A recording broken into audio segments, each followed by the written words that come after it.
सार्वजनिक कार्यक्रमों और सामूहिक भीड़ पर रोक है, लेकिन देवोत्थानी एकादशी को अचानक जब एक जगह लाखों लोग जमा होंगे तो क्या होगा। जब अचानक जमा होंगे 5 लाख लोग,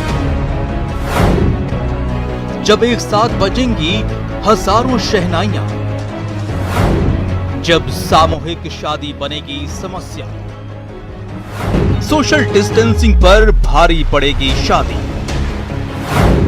50,000 शादियों का कोरोना कनेक्शन। जी हां, 25 नवंबर से देवोत्थानी एकादशी है। इसी दिन से प्रदेश में शादियों की धूम शुरू हो जाएगी, लेकिन कोरोना काल में सामान्य शादियों के अलावा प्रशासन के सामने चुनौती बनेगी प्रदेश में आयोजित होने वाली 50,000 सामूहिक शादियां, जिससे लोगों की ज्यादा भीड़ हो सकती है।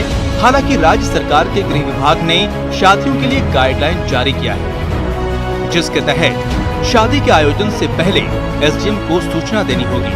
100 से अधिक मेहमानों को नहीं बुलाना होगा। स्क्रीनिंग एवं स्वच्छता सुनिश्चित करनी होगी। साथ ही प्रवेश द्वार पर थर्मल स्क्रीनिंग और स्कैनिंग करनी होगी। नो मास्क नो एंट्री का सख्ती से पालन करना होगा। इनमें से किसी भी नियम का उल्लंघन करने पर जुर्माना लगाने के साथ दूसरी सजा भी दी जा सकती है।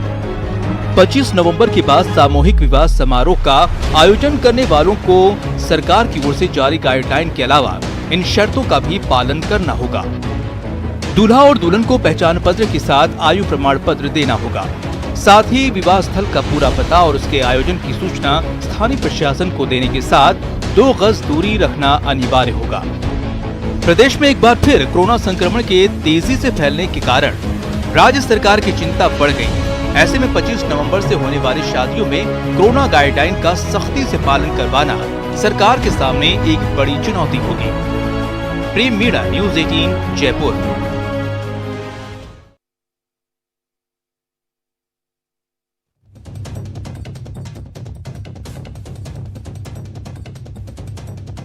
है उनके पास चलते हैं। ललित, 50,000 शादियां और मेहमानों की संख्या जरूर तय की गई है, लेकिन इसके बावजूद लोग जो है वो अलग अलग तरीके से ज्यादा मेहमान इकट्ठा कर रहे हैं, क्योंकि ये ऐसी सामाजिक परंपरा है जिसमें सभी लोग इकट्ठा होना चाहते हैं। इसलिए सोशल डिस्टेंसिंग को भूल जाया जाए। सोशल डिस्टेंसिंग जो है वो बहुत कम नजर आने वाली है। एक बार फिर से ये आशंका है ललित कि जो ये वेव है, जो दूसरी वेव शुरू हुई है कोरोना की, इसमें बढ़ोतरी हो सकती है इन 50,000 शादियों की वजह से।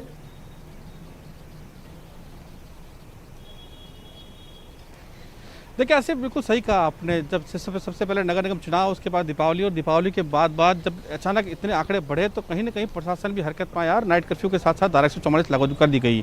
लेकिन अब चूंकि शादियों का सीजन शुरू हो चुका है और सबसे बड़ी शादियां पे होने वाली है। पिछले 3 दिनों में 3,000 से ज़्यादा शादियाँ हैं और मेरे पीछे आप देखें तो लंबी लंबी कतारें हैं।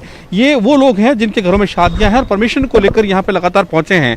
आप देख सकते हैं ना, यहाँ पर भी सोशल डिस्टेंसिंग की पालना नहीं हो रही है। लगातार लोग चिपक के खड़े हैं। लंबी कतारें आप साफ तौर पर देख सकते हैं। भीड़ यहाँ पे दिखाई आपको दे रही है। लेकिन सवाल उठता है कि जब यहाँ पे भी इतनी सोशल डिस्टेंस की अवहेलना हो रही है तो ऐसे में शादियों की सीजन में, शादियों के आयोजन में पालना कैसे होगी। लेकिन कहीं ना कहीं इसमें प्रशासन की भी लापरवाही साफ तौर पर नजर आ रही है। सिर्फ यहाँ पे एक ही कमरा है, एक ही अधिकारी लगाया गया है, उसी के तहत पूरे जोधपुर जिले के शादियों के आवेदन यहाँ पे लिए जा रहे हैं। तो कहीं ना कहीं सबसे बड़ी चिंता की बात है और कहीं ना कहीं लोग परेशान हो रहे हैं। आप देखिए, तमाम लोग जो पहुंचे हैं, कुछ लोग आवेदन करने पहुंचे हैं तो कुछ जो कल आवेदन कर चुके हैं उनको लेकर यहाँ पहुंचे हैं कि लिस्ट में उनका नाम आया है या नहीं आया है। तो ये तमाम कवायद है। लोग पहुंचे हैं, कतारें यहाँ पर लंबी लगी है, लेकिन कहीं ना कहीं लोग पहुंचे हैं। बात भी करते हैं इनसे कि आखिर किस तरह की परेशानी है। ये वो बॉक्स है जहाँ पे लोग आप देख सकते हैं कि ये बॉक्स में अपने आवेदन डाल सकते हैं। उसके बाद आज इनकी स्क्रूटिंग होगी, तमाम जाँच होगी। जाँच के बाद कल इनको रसीद मिलेगी। बात करते हैं, कुछ लोग पहुँचे हैं। आप क्यों आए हैं यहाँ पे? हम परमिशन लेने के लिए आए हैं, बच्चे की लड़की की शादी के लिए, और इसका लेटर दे रहे हैं। परमिशन लेके काम करेंगे हम। किस तरह की परेशानी आ रही है? कोई परेशानी नहीं आ रही है। फॉर्म दे रहे हैं और जमा कर रहे हैं। अच्छा, सरकार ने गाइडलाइन जारी की है, कोरोना के आंकड़े लगातार बढ़ रहे हैं। आपको लगता है कि बहुत कम लोगों को बुलाना चाहिए, सोशल डिस्टेंसिंग की पालना होनी चाहिए? लोग चाहिए, बीमारी नहीं फैले, ये सही रहता है। आप बताएं किस तरह की व्यवस्था होनी चाहिए? सर, मैं मेरी बच्ची का नीट में एडमिशन के लिए ओबीसी का सेंटर सर्टिफिकेट के लिए आया हूँ और मैं भी अंदर एप्लीकेशन दे दी है, तो अंदर से जवाब देंगे। मैंने ओबीसी ई मित्र में भी अप्लाई किया था, बट वहाँ से थोड़ा लेट हो रहा है, तो मैं पर्सनली यहाँ पे लेने के लिए आया हूँ। और अभी अंदर गए, उन्होंने कहा कि आपका काम हो जाएगा, थोड़ा सा आप बाहर बैठा डिस्टेंस पे बनाए रखें, तो मैं इसलिए बाहर खड़ा था।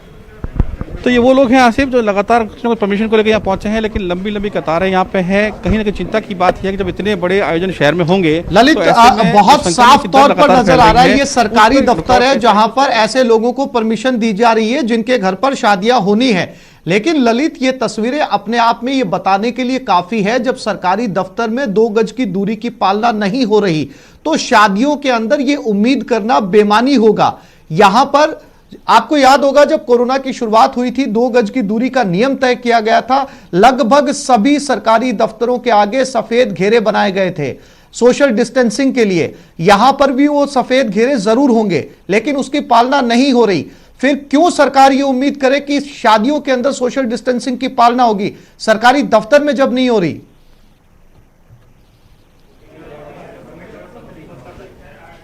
देखिए आसिफ, ये परमिशन है इसीलिए कि आखिर ऐसी व्यवस्था होनी चाहिए ताकि लोग इकट्ठे ना हो, सोशल डिस्टेंस की पालना हो। अगर 100 आदमी का परमिशन है तो 500 आदमी की जगह होनी चाहिए। ये तमाम प्रशासन नियमों के तहत पालना करवा रहा है। लेकिन सबसे हैरानी की बात आपने सही कहा, यहाँ पे कोई फुटमार्क नहीं दिखाई दे रहे हैं। ये कलेक्ट्रेट का ऑफिस है, जिला कलेक्टर के जस्ट पास में एक ऑफिस है और यहाँ पे आप देखें कोई फुटमार्क नहीं है, कोई सोशल डिस्टेंसिंग की मार्किंग यहाँ पे नहीं की गई है।